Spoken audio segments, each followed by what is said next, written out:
Hello friend, मैं Satyendra Singh Rathore. Perfection PSC अकादमी में आपका स्वागत है।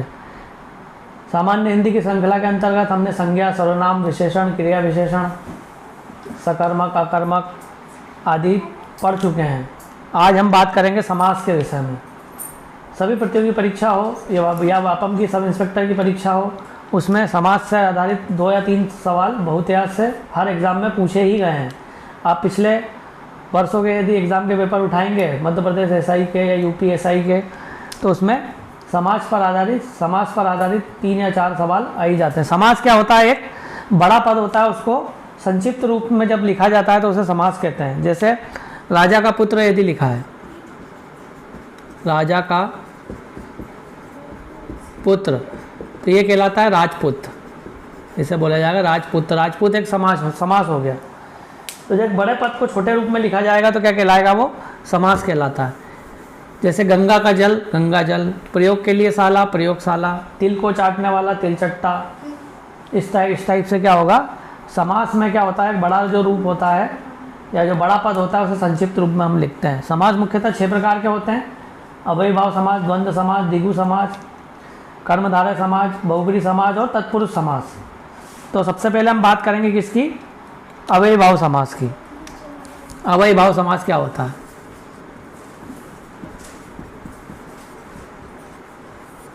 अव्ययीभाव समास की हम बात करेंगे तो इसकी सबसे महत्वपूर्ण पहचान यह होती है कि इसमें उपसर्ग जुड़ा होता है। उपसर्ग यानी अंग्रेजी में बात करें तो प्रीफिक्स इसमें जुड़ा होता है।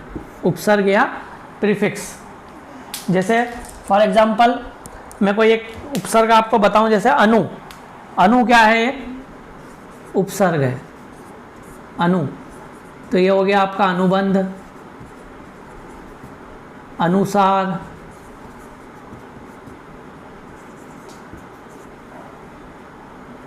अनुमानित। तो ये आपका अनु क्या हो गया है? उपसर्ग हो गया। इससे जो भी वाक्य बनेगा वो क्या कहलाएगा? आपका अव्ययीभाव समास कहलाएगा। जैसे प्रति, प्रति का हो गया आपका प्रतिबंध, प्रतिघात, प्रतिशोध। यह आपका क्या हो गया? प्रति एक क्या हो गया? आपका उपसर्ग हो गया। अगला देखिए, जैसे यथा। तो यथा का हो गया यथाशक्ति, यथासंभव। ये क्या हो गया आपका? ये उपसर्ग हो गया। और जैसे देख लिया, बे करके होता है, अरबी जो एक वो होता है उपसर्ग बे, तो ये हो जाएगा बेधड़क, बेरोजगार, बेमौत। इस प्रकार से बेइज्जत। तो इस प्रकार यदि कोई भी आपको क्या मिल रहा है, उपसर्ग नज़र आ रहा है या प्रीफिक्स नज़र आ रहा है, तो आप मान के चलो कि उसमें कौन सा समास होगा? अव्ययीभाव समास होगा। जैसे अव, अव से क्या हो जाएगा? अवगुण, अवसर आदि। इस तरीके से हम देखेंगे कि कोई भी यदि उपसर्ग है, इसका मतलब वो क्या है? आपका अव्ययीभाव समास है। जैसे हिंदी में आपके लगभग 13 उपसर्ग होते हैं और संस्कृत में लगभग कितने होते हैं? 23 उपसर्ग होते हैं। तो इस प्रकार हम देखेंगे कि यदि हमने वो वाला भी चैप्टर पढ़ाया जाएगा, तो वो जब चैप्टर पढ़ाया जाएगा तो ये पूरा क्लियर हो जाएगा कि 23 संस्कृत के उपसर्ग और 13 उपसर्ग हिंदी के मिला के क्या हो जाएंगे? आपके टोटल पूरा जो आपका अव्ययीभाव है वो समाप्त हो जाएगा। तो ऐसे भी आपको समझ में आ ही जाएगा। कोई भी वर्ड दिया जाएगा उसमें उपसर्ग उसमें अलग से दिखाई देता ही है। चलिए अब अगला देखते हैं। जैसे अगला है आपका द्वंद्व समास। द्वंद्व समास, द्वंद्व समास की बात करेंगे तो द्वंद्व समास की 3 पहचान होती है। 3 तरीके से शब्दों को पहचान सकते हो समास में। एक तो इसमें योजक चिन्ह लगा हो सकता है, या यह विलोम शब्द हो सकता है, या समान शक्ति के अलग अलग क्या हो सकते हैं? शब्द हो सकते हैं। ये 3 चीज़ें हो सकती है इसमें। या तो ये योजक शब्द हो सकता है, या विलोम शब्द हो सकता है इसमें, या समान शक्ति के 3 अलग अलग दो अलग अलग क्या हो सकते हैं, शब्द हो सकते हैं। इसके आधार पर आपको द्वंद्व समास देखने को मिलेगा। जैसे मैंने बोल दिया माता पिता, तो ये विलोम शब्द भी हो गया और साथ में इसमें क्या हो गया, योजक चिन्ह भी आ गया। इसी प्रकार आयात निर्यात, आयात निर्यात, ये हो गया योजक शब्द। इसी प्रकार से देखेंगे लाभ हानि,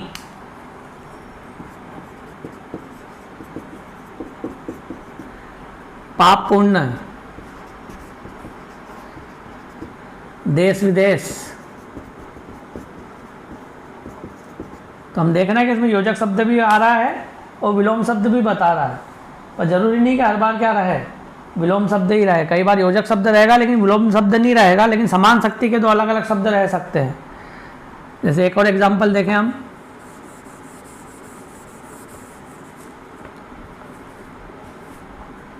शुभ लाभ। अब ये विलोम शब्द नहीं होता है शुभ लाभ, ये समान शक्ति के दो अलग अलग शब्द हैं। तो ये यहाँ पर लेकिन योजक शब्द लगा है और समान शक्ति के दो अलग अलग शब्द हैं, तो क्या कहलाएगा, ये द्वंद्व कहलाएगा। या विलोम शब्द में आपको ढूंढना है। लेकिन कई बार क्या होता है कि योजक शब्द नहीं दिया रहेगा तो भी देखें कैसा, जैसे ऐसा रहा है लाभालाभ। इसमें आपको क्या करना पड़ेगा, इसका विच्छेद करके देखो। तो लाभालाभ का मतलब क्या है, ये लाभ और ये योजक चिन्ह और ये हो गया अलाभ। इस तरीके से ये भी क्या हो गया, द्वंद्व हो गया। देवासुर,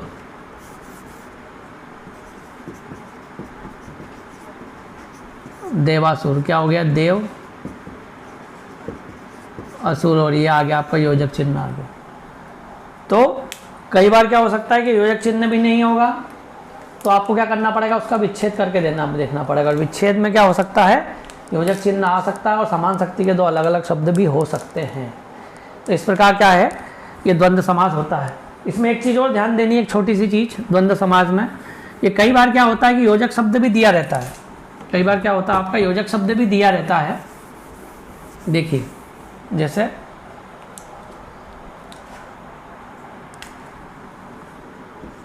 पल पल,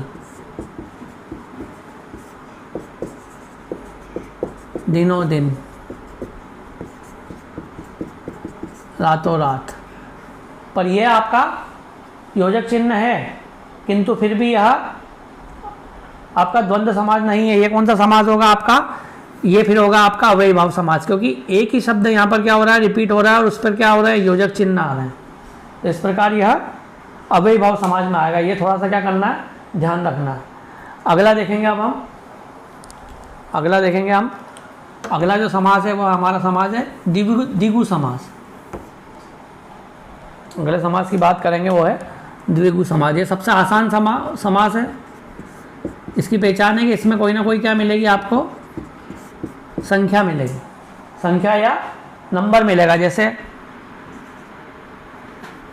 चौराहा, पंचायत, चवन्नी,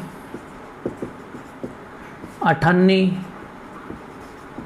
शतक, नौ ग्रह, नवरात्रि। देखिए सब में यहाँ पे चौराहे में 4 दिख रहा है, पंचायत में 5 दिख रहा है, चवन्नी में 4 दिख रहा है, अठन्नी में 8, शतक में 100, नवग्रह में 9, नवरात्रि में 9। तो कोई भी संख्या यदि नज़र आती है तो वो सीधी सी बात है, वो क्या होगा, द्विगु समास होगा। लेकिन यहाँ पर थोड़ा सा एक अपवाद ये रहेगा कि कोई उसका विशेष अर्थ नहीं निकलना चाहिए। जैसे दशानंद है, जैसे क्या है, दशानंद है, तो ये द्विगु समास तो है ही, 10 है आनंद जिसके, किंतु ये दशानंद किसको बोलते हैं, रावण को बोलते हैं। तो फिर यहाँ पर ये विशेष अर्थ होकर बहुब्रीहि समास भी होता है। अर्थात बहुब्रीहि समास की विशेषता होती है कि वहाँ पर वो अर्थ ना होकर विशेष अर्थ होता है। तो ये दोनों में आता है, दशानंद दोनों में आएगा। चतुरानंद जैसे ब्रह्मा को बोलते हैं तो ये भी दोनों में आएगा। 4 आ गया तो द्विगु हो गया, चतुरानंद बोलते हैं ब्रह्मा को तो ये दोनों में आएगा। इस तरीके से थोड़ा सा आपको देखना है, उसमें ऑप्शन में परीक्षा में एक ही पूछा जाएगा। लेकिन ये हो गया आपका द्विगु समास हो गया। अब हम बात करेंगे किसकी, कर्मधारय समास की बात करेंगे। अब हम बात करेंगे अब कर्मधारय समास। तो कर्मधारय समास बहुत ही आसानी से आप क्या कर सकते हो, आइडेंटिफाई कर सकते हो।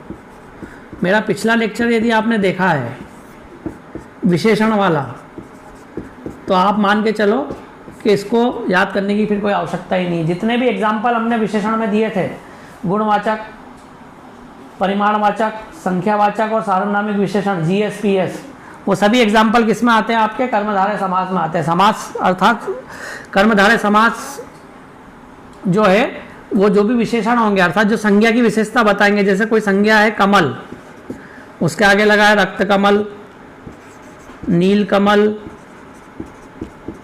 चरण कमल, स्वर्ण कमल, रजत कमल, इस टाइप से कमल के आगे लगा है, तो कमल की क्या हो गई, ये विशेषता हो गई। पुरुष में देखेंगे तो देव पुरुष,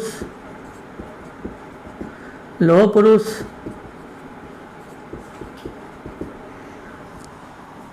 तो इस तरीके से क्या हो गई, ये पुरुष की क्या हो गई, विशेषता हो गई। कंठ में देखेंगे तो नीलकंठ, गाय में देखेंगे तो नील गाय।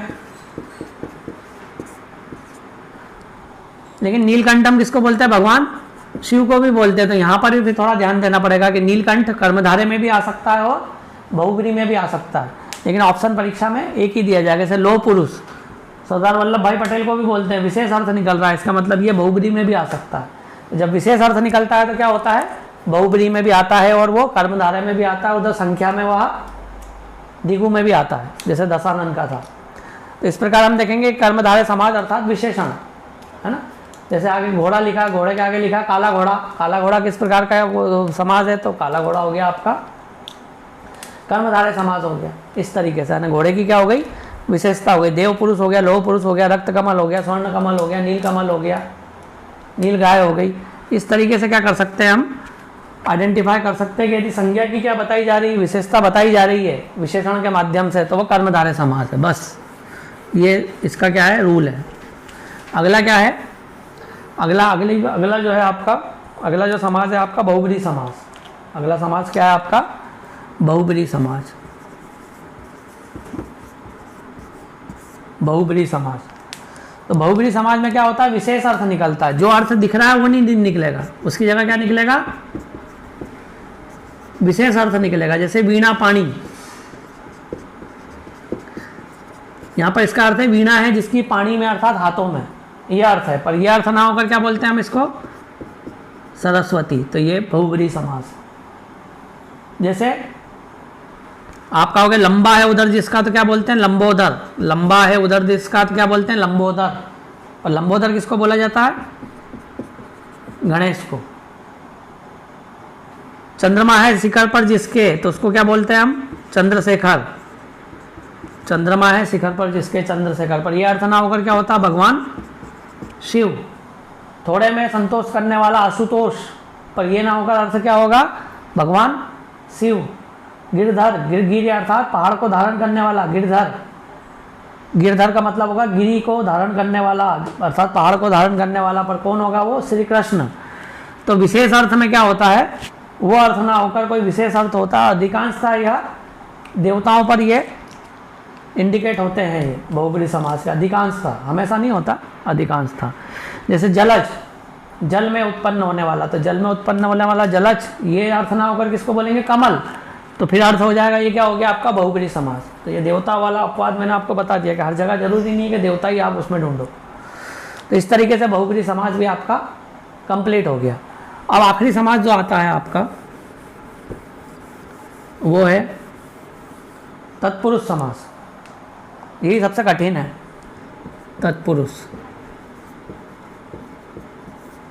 इसको याद करने के लिए आपको कारक याद होना चाहिए। हिंदी में कारक होते हैं, हिंदी में 8 होते हैं, पर इसमें 7 याद होना चाहिए। कर्ता ने कर्म को करण से संप्रदान के लिए अपादान से संबंध का के की अधिकरण में पर, और एक और कारक होता है संबोधन हेयर है, पर वो नहीं आता है इसमें। अर्थात जब भी कोई शब्द दिया है तो उसमें हम हमारे जो लॉजिक हैं, क्या भाई भाव का उपसर्ग देखें लगा के, वो फिट हो रहा है कि नहीं, कोई संख्या आ रही है कि नहीं, समान शक्ति के दो अलग अलग शब्द हैं कि नहीं, कोई विशेष अर्थ भी निकल रहा है कि नहीं निकल रहा है, और कोई विशेषण यदि नहीं है। तो इन सब चीज़ों को यदि अप्लाई करने के बाद हम देखें कि कुछ भी अप्लाई नहीं हो रही पांचों चीज़, तो फिर हम तत्पुरुष समाज में आएंगे और वहाँ पर संधि विच्छेद करके देखेंगे, अर्थात उस वाक्य को क्या करोगे, विच्छेद करोगे। जैसे यहाँ पर दिया है आपका प्रयोगशाला। अब ना तो इसमें उपसर्ग है, ना इसमें संख्या है, ना समान शक्ति के अलग अलग शब्द हैं, ना कोई विशेष अर्थ निकल रहा है। तो इसमें क्या करेंगे, इसका संधि विच्छेद करेंगे। प्रयोग के लिए शाला, तो ये हो गया प्रयोग के लिए, इसका विच्छेद या विग्रह करेंगे। इसका क्या करेंगे, समास का क्या करेंगे, विग्रह। समास प्रयोग के लिए शाला, तो प्रयोग के लिए शाला हो गया, तो ये आ गया, देखो प्रयोग के लिए शाला आ गया, तो के लिए शब्द आ गया। इसका मतलब ये कौन सा समास है, तत्पुरुष। अर्थात जब विच्छेद किया जाएगा, विग्रह किया जाएगा, समास को विग्रह किया जाएगा, तो उसमें क्या मिलेगा, इस कारक में से कोई एक शब्द मिलना चाहिए। जैसे आपका रेलगाड़ी, रेल के लिए गाड़ी, ये हो गया रेल के लिए गाड़ी, ये हो गया आपका। गंगा जल, गंगा का जल। राजपुत्र, राजपूत, राजा का पुत्र हो गया आपका। जन्मांध, जन्म से अंधा, ये हो गया करण आपका, जन्म से अंधा, जन्मांध हो गया। इस तरीके से आप क्या कर सकते हैं, जैसे तिल चट्टा, तिल को चाटने वाला, जैसे इस प्रकार ये हो गया तिल चट्टा, तिल को चाटने वाला। तो आपको कुछ नहीं करना है, उसको विग्रह करेंगे जब हम समास का, तो ये कोई ना कोई सा कारक उसमें से मिलना चाहिए, और वो यदि कारक मिल गया, इसका मतलब ये है कि आपका वो कौन सा समास है, तत्पुरुष समास है। तो इस तरीके से आप आसानी से आइडेंटिफाई कर सकते हैं। छोटे छोटे 6 फार्मूले थे, इन्हें यदि आपने ध्यान रखा तो आप कोई सा भी समास है वो आसानी से आइडेंटिफाई कर सकते हो, 4 से 5 नंबर जो है परीक्षा में ला सकते हैं। जैसे अव्ययी भाव के लिए मैंने क्या फार्मूला बताया आपको, अव्ययी भाव के लिए फार्मूला क्या बताया मैंने आपको, अव्ययी भाव के लिए फार्मूला मैंने बताया कि उसमें जुड़ा होगा उपसर्ग, पहली चीज। द्वंद्व में मैंने क्या बताया आपको, द्वंद्व में मैंने बताया कि उसमें योजक चिन्ह हो सकता है या विलोम शब्द हो सकते हैं, और समान शक्ति के 2 अलग अलग शब्द होंगे। द्विगु में क्या होगा आपका, द्विगु में सिर्फ क्या होगी आपकी संख्या होगी। कर्मधारय में क्या होगा आपका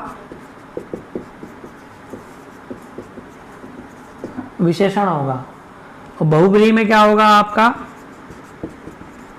विशेष अर्थ होगा, और लास्ट जो है तत्पुरुष, उसमें क्या छुपा होगा आपका, कोई भी कारक छुपा हुआ हो सकता है। उस आधार पर आप आसानी से क्या कर सकते हो, आइडेंटिफाई कर सकते हो। जैसे प्रयोगशाला, तो प्रयोग के लिए शाला हो गई। तिल चट्टा, तिल को चाटने वाला हो गया। डाक गाड़ी, डाक के लिए गाड़ी हो गई। रेलगाड़ी, रेल के लिए क्या हो गई, गाड़ी हो गई। इस तरीके से क्या कर सकते हैं हम, जन्मांध, जन्म से अंधा हो सकता है, तो ये कारक कोई ना कोई छुपा होगा। तो ये इसके जरा से इतने से नियम यदि आपको याद है, उपसर्ग होगा या योजक चिन्ह होगा या संख्या होगी, विशेषण होगा, विशेष अर्थ होगा, कारक होगा, बस इस आधार पे इतना सा इसका क्या है रूल है।